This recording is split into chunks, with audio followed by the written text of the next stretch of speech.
Okay, obtaining parameters from your Creo models or drawings is really an important component to automating Creo, since most design automation kind of hinges on that in some way.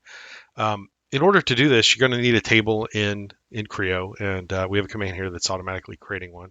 So if I just run this as it is right now, you'll see that it's created that tab and also given us our default table. In order to get the parameter data from the model, we're going to use the table version of the parameter get, and it default is going to be looking at the active model. It does expect some type of parameter name, so I'm going to just say get everything. And you can also subfilter based on the values of the parameters too. So if we're getting everything, then we can say, okay, any values within there that have a match. We'll look at that in a second.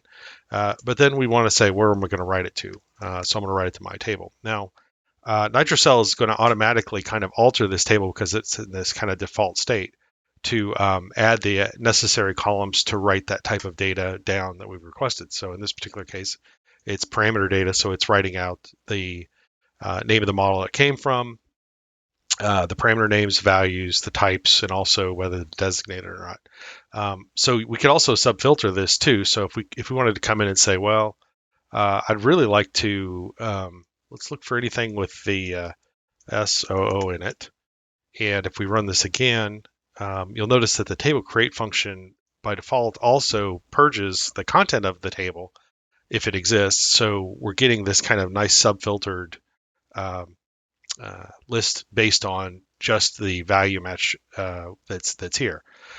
You could also append things. If we're interested in specific things, let's say we wanted description, and let's say anything that has the word model in it. I'll take off that extra filter. So you can run this table get function and be a little bit more in control of what you're searching for and also what specifically you're writing out. Another nice thing you could do also is we could also be very generic about things and say, I want it for any part that's in session for description, but I may want specific things about the assembly here. So in this case, you can see we've got our first filter match up here. Then we've got all of our parts that have been read out for their descriptions. And then it goes back to the active model for any model, in this case, modeled by parameters that are there. So this function is very, very powerful, very easy to use, and extremely flexible.